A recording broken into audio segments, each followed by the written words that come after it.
Okay, Eminem. What a figure, eh? I made a video on his last album, my mistake, right? And people were just not having it. I think this is my most disliked video on my channel. Thanks, guys. But please hear me out this time. You already murdered me on my last video. Don't bury me just yet. Is this like my first pseudo drama? Wow.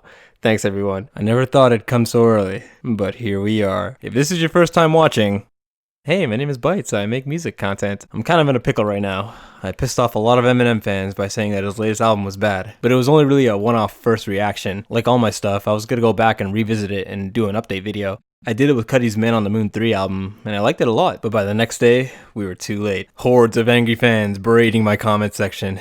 I couldn't breathe. I could see the light. I really wasn't expecting it to get this much traction, but how are y'all doing? Now, I just want to mention some stuff right off the jump. That me, and maybe you, and many others, is a fan of Eminem. I like the dude's music a lot. And I'm not in the group of just hating or bashing on his new stuff, or anything for that matter, just because it's cool or trendy. That's stupid. If you like something, you like it. If you don't, you don't.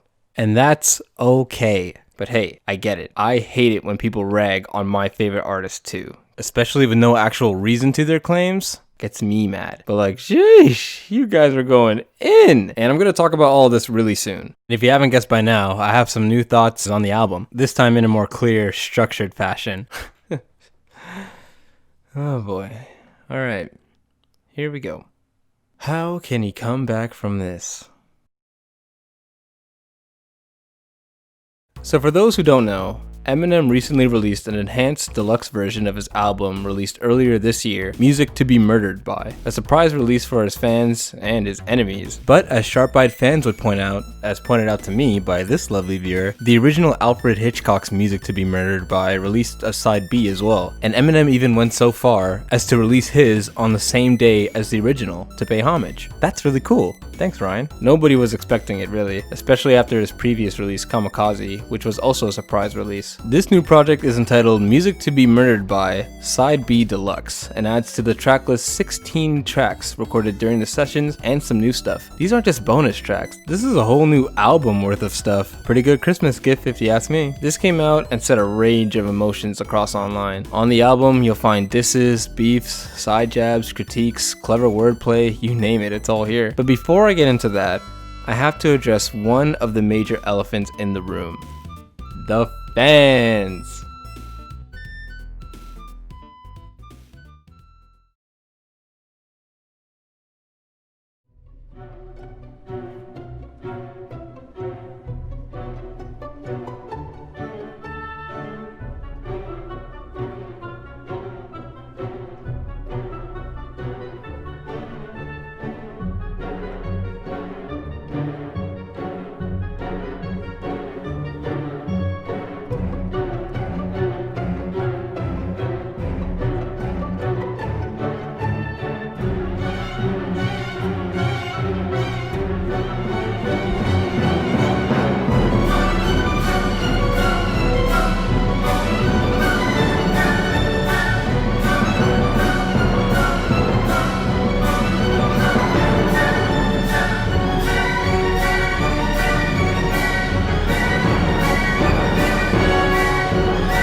Ah, the fan base. The beating heart of any corporate celebrity. My last video really gave me an interesting insight into the hardcore fans of Eminem. It was interesting seeing how casual fans and his hardcore, long-time listeners would react to a video like mine. Eminem fans get a bad rep online, usually for being one-sided.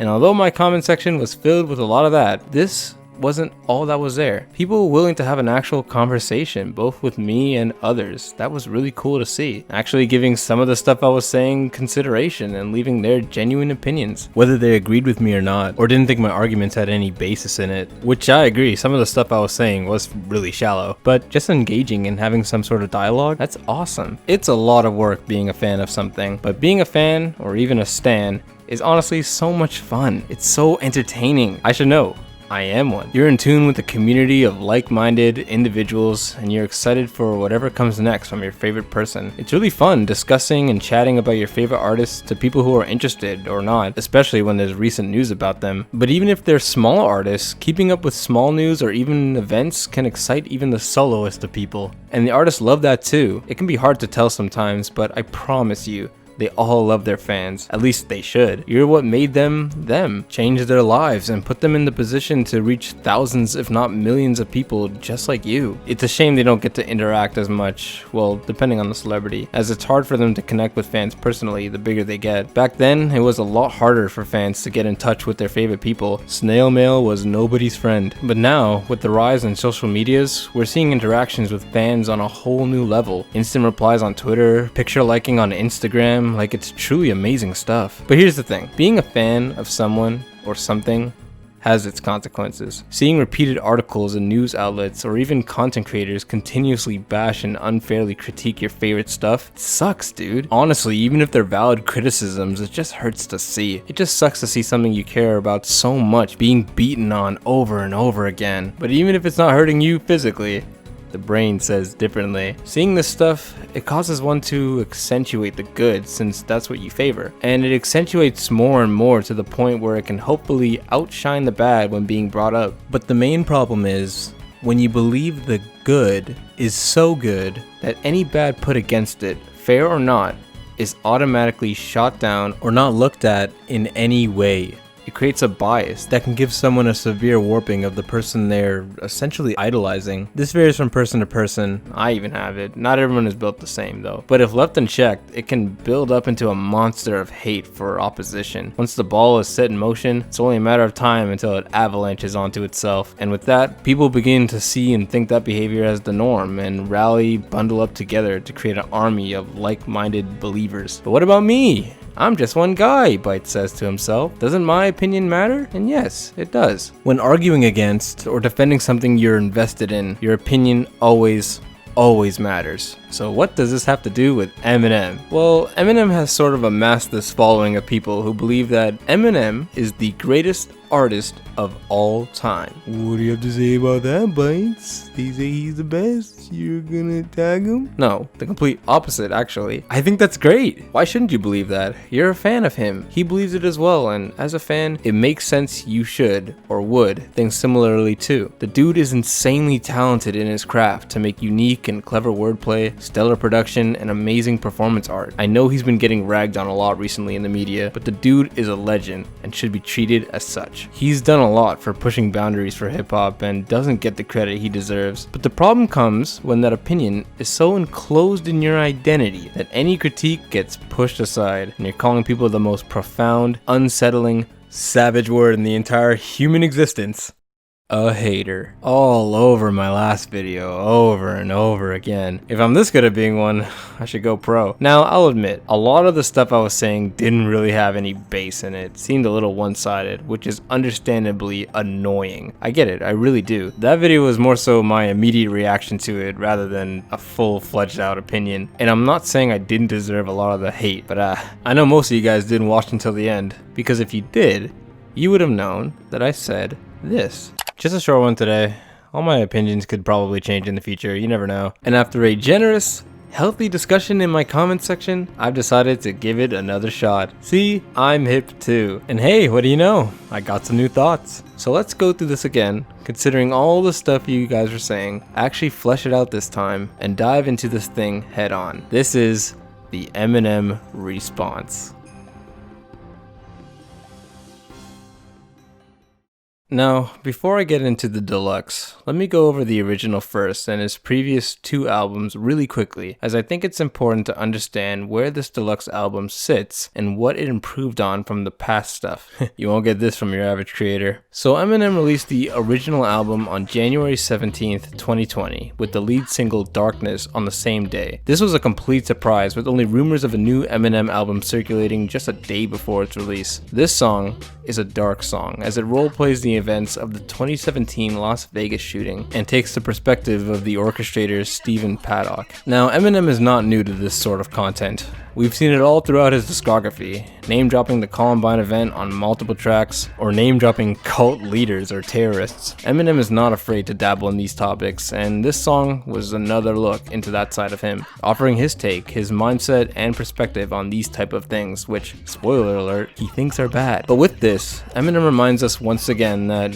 when he needs to, he can be very heartfelt, serious, and offer much-needed insight on topics that affect him and us as a whole. Sometimes it can come off a little one-sided, and this may not be the greatest example of him doing that, but it's important. This side of Eminem gets overlooked way too much when he's brought up in the conversation, but this isn't new. Again, he's been showing this side of him since the beginning, and it's always a treat for fans to hear it, as it brings you just a little bit closer to the mind of M. The video is also dark as well, panning back and forth between shots of M and someone playing the role of Pad, and as the song progresses, we get closer to the time of the event. Dark lighting, subtle imagery. But on the complete opposite side, we have the next single from the album, Godzilla, released right at the end of the month. This was a complete 180 from the previous single. Beat, lyrics, even the music video. The song is very upbeat, playful in a sense. The beat has this intentional wonkiness to it, which gives it a much less serious feel. The lyrics are all over the place, from fans to celebrities to alcohol to record-breaking spitting. He hits a lot of nails on the head. The hook features a posthumous Juice WRLD feature, which he did work on with M before he passed away. Juice's placement here gives it a younger, much more youthful, carefree feeling, exactly what M wanted to tap into on the song. And the music video reflects all of this. Wacky edits, crazy camera angles, funny gags. This is all made with the song's nature in mind. This video was directed by Cole Bennett from Lyrical Lemonade. You might know him from other videos he directed, Ski Mask's Catch Me Outside, and Lil Tecca's Ransom, just to name a few. A perfect director to match the energy he's trying to give off in the song.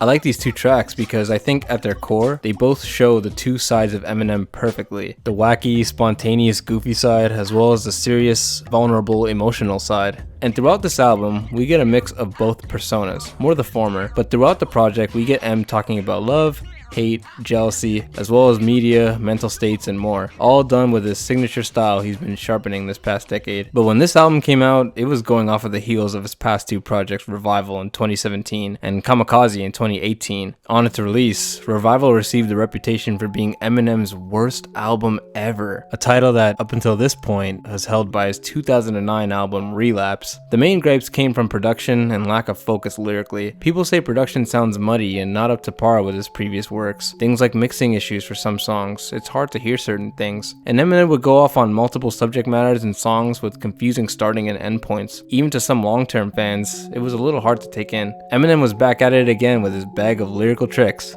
but it couldn't save him here. But this is just critically, because commercially, this was the 7th best-selling album of the year. The hardcore stans and fans really loved it and didn't think it deserved the heat. But the thing is, sales don't necessarily equal quality. I know, you hate to hear it again, but it's important, just stick with me. Just because something sells really well doesn't automatically make it good, and vice versa. But bad sales don't mean the product is bad either, and something bad can age well with time. Look no further than video games. AAA devs with bad management always seem to sell extremely well, but are usually panned for being non-innovative or just broken altogether. Meanwhile, indie games that are critically acclaimed get swept under the rug more often than not. But even though the fans were defending M for the release, as they should, he understood that the only way to truly win was to come back swinging. And the next year, Eminem would release Kamikaze, which was also a surprise release, a collection of 13 songs with varying production and a semi-return to form. This album would spark new interest in the MC, and although setting him in the right direction, it wasn't enough for critics to really wage whether he could still hang with the rest of them, or he still had what it took to really shine again. The fans loved it, another surprise release to add to the collection, but a lot of listeners who really wanted to see see the best for M, still felt like this album lacked a lot in terms of focus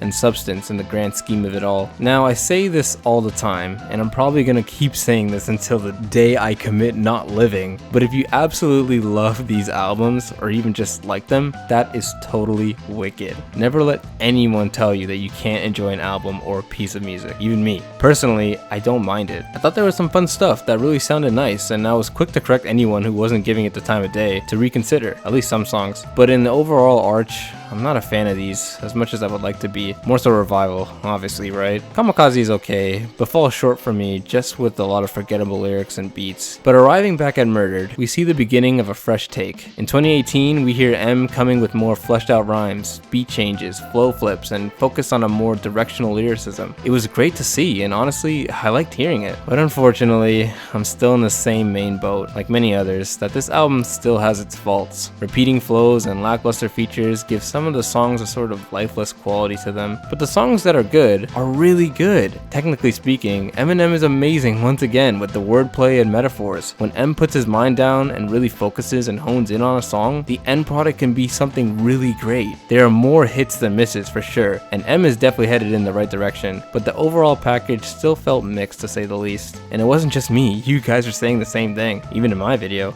But now, we have the Deluxe, Side B, and a lot of people prefer this over the original in a lot of ways. Production, beats, lyricism, it's all here, double time. So with the original out of the way, let's get into this deluxe edition and see what we got. So for this part, I want to talk about 3 tracks specifically: Gnat, Zeus, and Killer. Nothing you say could ever trump. Mike Pence will get killed if you hype. Starting off with Gnat, similar to Darkness, this was the surprise single, but unlike the previous 2, where each persona was split into 2 singles, both personas are mixed together here, on this song. On the song, M talks about some serious stuff, the state of the world at the time, and his mindset on who he is as a person. But while doing this, he sprinkles in his signature wordplay skills, funny lyrics, all that fun stuff. This track lets Eminem outline his mental state with everything going on right now, and how he deals with it, but also lets him be him.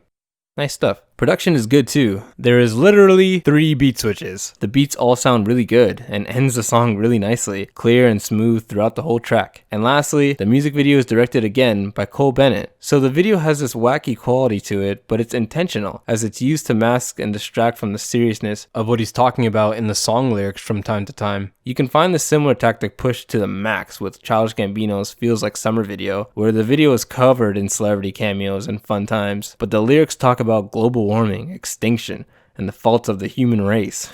Jeez, what a summer. This isn't nearly to the same degree, but it's something important to note. But this is a good track, plain and simple. Those monsters in the closet, I'm what an idiotic sub. Next, we have Zeus featuring White Gold, and this track has Eminem addressing the industry, something he has a lot of knowledge in. Here, Eminem talks about his struggles and annoyances with fake love, people turning on you, and even name dropping his industry peers, specifically Drake. Now, Drake has commented about the exact same thing M is talking about on this song and throughout the album, and it's hate. Specifically, people hating on something for no reason or because it's cool to do so. And to me, that's whack. It always has been. But you also have to realize that there's a difference between hate and criticism. And I'll be the first to admit, it's hard to tell the difference sometimes because you never really know. And most people just don't care to know. But it's important to see that in the sea of hate, there are people who care and voicing their genuine opinions. They want to see the best in someone or the people they care about, and I don't think those people should be overlooked. The song is good. Production is clean. The feature is alright, but ideas like this, I feel, were better executed on tracks like Mortal Man from Kendrick Lamar. There, he's not saying he's impervious to wrongdoing, but that when the wrongness comes, will you still stick by him as he finds his ground again? Personally, I wish M tapped into that side of his critiques a bit more, as he's a very insightful dude with a lot to say other than just bragging bars, you know? But that idea and opinions expressed on this song are genuine and serious and shouldn't be overlooked, both from the eyes of the fans and the artists. Yeah, this shall be funny. Earn it just to burn it. Swag dripping from me. And lastly, there's Killer, right before Zeus, and it's a party jam of sorts. Bouncing beats with fun lyrics. Now, I got some comments on my last video talking about it, about how Eminem is just doing songs for fun and just wants to have a good time, which is really awesome. Unfortunately, this track is not for me. I'm sorry. but I just don't like it. Personally, I don't feel M has it in him to make club bangers or party anthems anymore, mainly because of his rhyme favoring. As mentioned before, I know he's just doing it for fun, and there's no harm in that, but he favors a lot more of his technical styling. And when you just want to dance, most people aren't trying to hear that. He's done it in the past on his earlier stuff, and having fun on a track nowadays, it's fine. I'm just saying personally, at this stage in his career, tracks like these are not my cup of tea.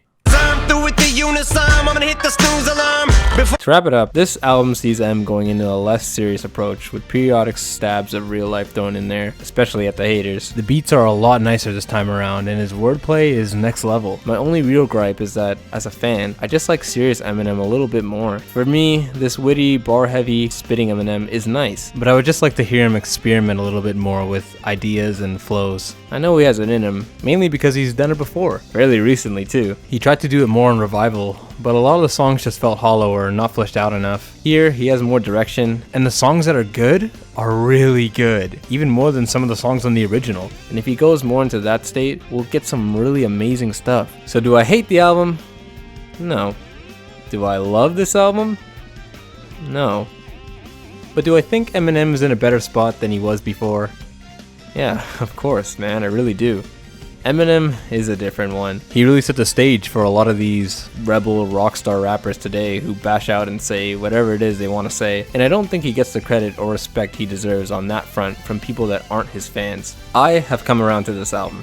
I certainly don't love it, but I don't hate it as much. Just have to give it another fair shot with an open mind. Crazy what that'll do to you, right? But my previous video, oh jeez, I might unlist it later, but I'm not gonna delete it or anything. It's kind of like a time capsule of sorts now. That's how I was genuinely feeling at the time, and I still stand by some of the stuff I said in there. But I've come around on most things, so let's see what he's got in store next. But barraging the person with hater and basic comments like the ones in that video is not the way to go about it, and some people are going on a dislike spree to dislike all my videos. Granted, I didn't make it easier with my weak statements either, so you got that. Music is subjective, man. It's all based on experience and taste of the individual. Something may not hit you the same way it hits someone else, and that's okay. I freaking love Berserk off of Marshall Mathers LP2. Some people think it's just okay and some people hate it. That hurts me, but I'm not gonna parade on the people saying it with weightless comments on why they're wrong or they're stupid or they have no bones in their body. I just accept, because at the end of the day, it doesn't even matter. You will always enjoy the stuff you enjoy, and they will too, as well as find like-minded people to share with. But although finding like-minded people is great, finding opposing, open-minded people to discuss it with is amazing. I guess it just stings, you know? Being online, everything is faceless, names and numbers on a screen. It's hard to have a genuine convo, but I hope with this video, even if you don't agree with either video, that you can start to see things in a different light, and maybe even find someone, if you haven't already, that you can connect with through the music you like. Music is so amazing, as it allows people of different races, classes, and even eras to come together and enjoy something. And if you find an artist that shows you why you love it so much, then I think that, by itself, it's something to be murdered by. Boo, cheesy ending, boo. So yeah, what did you think? Did I hit a note somewhere, or was I just screaming into the void? Leave a comment, I'd love to know. And please, leave a like on this video too if you enjoyed it. I have more stuff like this coming in the future, so be sure to subscribe if that interests you. What a crazy past couple days. I went from literally nothing to still kind of nothing, but with a bunch of hate. It's kind of weird, but I get it. I'm not upset or anything. It's just people sticking up for and showing emotion for who they care about, you know? So it's cool. With that, I'll be taking my leave. Take care, everyone.